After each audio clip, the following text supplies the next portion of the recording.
chers collègues. Quelques mots après ce que vous en avez dit sur les circonstances qui nous rassemblent aujourd'hui, notamment qui viennent après cette longue période de flottement institutionnel qui a caractérisé la réflexion de l'État sur la répartition nouvelle des compétences. C'est vrai qu'on a souvent eu l'impression d'une politique, passez-moi le mot, mais de gribouille, lorsqu'on a entendu successivement François Hollande, puis Manuel Valls annoncer que le département avait vécu, puis finalement revenir sur cette assertion, supprimer la clause de compétence générale, la remettre, puis finalement la supprimer.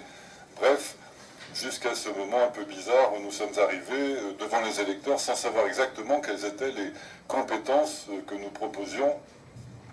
proposions de gérer. C'était quand même un peu compliqué. J'avoue que je n'ai certainement pas assez d'expérience électorale, mais c'était quand même la première fois que ça m'arrivait de me faire élire pour quelque chose qui n'était pas net. Je ne savais pas pourquoi, pour gérer quoi.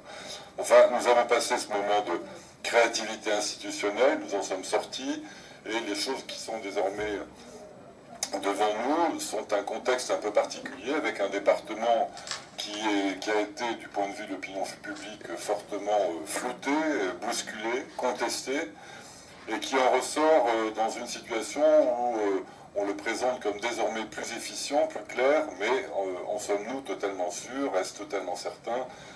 Je n'en suis pas, pour ma part, totalement convaincu. On nous dit que désormais le département est recentré. Et on nous propose finalement, dans les questions qui sont ouvertes devant nous, elles sont doubles. D'une part, elles sont bien plus que doubles d'ailleurs, mais enfin en particulier doubles. D'une part, les relations que nous avons à avoir avec la région, et puis ensuite avec la métropole. Nous avons finalement avec la région un débat qui n'est pas aussi clair que ça, et je suis désireux de savoir où vous en êtes. J'espère que vous pourrez nous le dire.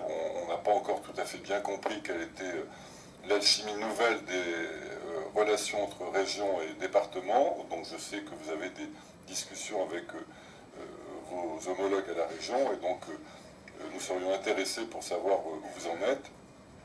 Et pour ce qui concerne la question des compétences que nous avons à trancher, à répartir avec la métropole, je crois que là aussi, on peut avoir deux optiques. On peut avoir une optique qui se résumerait finalement à une lecture clecte. Quelle est la répartition des compétences, la répartition des charges, et que fait-on? Et puis on peut aussi avoir une optique politique. Et dans cette optique politique, qui me paraît la plus importante, il y a aussi deux manières de faire.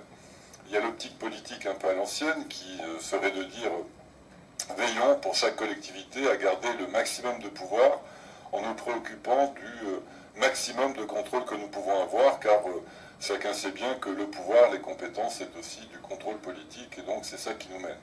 Et puis il y a une manière un peu plus moderne, qui nous paraît être celle que nous devons privilégier. Cette manière plus moderne, c'est évidemment celle du point de vue du citoyen, c'est celle de l'efficience vécue par le citoyen. Et finalement, ce qui nous guide là-dedans, ce qui guide un peu notre analyse, c'est celle d'un principe qui est un principe qui a toujours toute sa vigueur et sa validité, qui est celui de la subsidiarité, c'est-à-dire l'exercice des compétences au plus près du citoyen, au niveau le plus efficient par rapport au citoyen. Et si on fait cette analyse, dans les discussions que vous menez avec la métropole, je crois qu'il y a un certain nombre il y a à la fois des évidences, et puis il y a des questions. Alors nous ne voulons pas vous faire une intervention, une présentation caricaturale, et le groupe Gironde d'Avenir a choisi de ne pas être dans la caricature. Il y a beaucoup de questions, elles ne sont pas simples à trancher. On peut faire des effets de manche, mais on sait bien qu'au final, ce sera plus compliqué que ça. Donc, dans les compétences qui nous paraissent s'imposer, il y a celles qui sont déjà envisagées, comme bien entendu les questions que vous avez abordées, celles en particulier du tourisme et de la culture à l'échelle de la métropole. Il me paraît relativement évident qu'il faut faire le transfert de ça vers la métropole, que c'est une question d'efficience et de relative évidence. Il me semble aussi que la question de l'éducation spécialisée, de la prévention spécialisée, pardon, qui est une question qui nous paraît très, très importante, mérite d'être étudiée plus largement que selon le premier principe, mérite d'être étudiée sur le plan pragmatique. Il nous semble que ce sont quand même les villes, en particulier les villes dans la métropole, qui sont les plus à même d'être en situation de réactivité, d'efficacité par rapport à cette notion. Et il nous paraîtrait utile que nous ayons par rapport à ça cette réflexion en termes d'efficacité. L'efficacité pour nous, c'est plutôt le transfert de cette prévention spécialisée à la métropole. Et puis après, il y a les questions qui relèvent de toutes les compétences sociales. Et sur cette question-là, on est vraiment au cœur du niveau de réflexion que nous devons avoir, une réflexion qui soit orientée vers le citoyen. Quel est le niveau d'efficacité qu'on peut avoir vis-à-vis du citoyen? Est-ce que le département est l'institution la plus pertinente dans une métropole qui se développe? Est-ce que c'est le département qui assure la plus grande proximité, sachant que on sait bien que dans les métropoles, ce sont les villes qui sont porteuses de cette relation proximité avec le citoyen? Ou est-ce que c'est la métropole et subséquemment les villes qui la composent? Ce sont de vraies questions. Ce sont de vraies questions parce qu'il y a entre le département chef de file des solidarités, comme vous l'avez répété, il y a une logique qui va dans ce sens-là, et puis la logique de la proximité avec le citoyen qui irait plutôt vers le transfert d'un certain nombre de compétences sociales au profit des villes et des intercommunalités, en l'occurrence la métropole, et il n'est pas simple de trancher. Et ce que nous disons aujourd'hui, ce n'est pas, nous n'affirmons pas une position définitive, mais nous demandons en tout cas que la réflexion que mènera le département soit une réflexion qui soit placée sous le signe d'une nouvelle approche. Vous vous êtes personnellement réclamé, Monsieur le Président, d'une approche plus ouverte que par le passé, moins strictement politique, et nous vous en donnons acte sur l'intention. Nous verrons au fait ce que vous en ferez.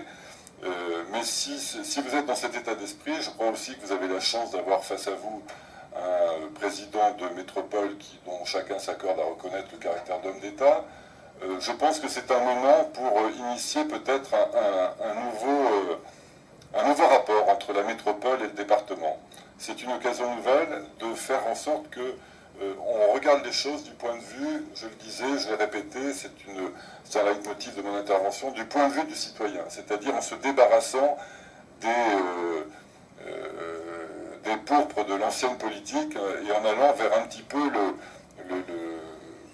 la réalité. Je crois qu'on a bien vu lors des dernières élections qu'il y avait, en particulier en Gironde, qu'il y avait une fracture territoriale très forte qui s'affirmait, en particulier entre la métropole et le monde périurbain, le monde rural.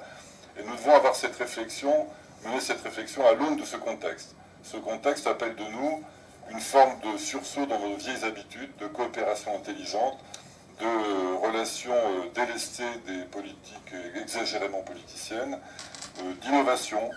Et je crois qu'il faut qu'on dépasse les habits anciens, il faut qu'on se revête des nouveaux habits, et que vous-même, Monsieur le Président, vous installiez dans une relation nouvelle avec la métropole.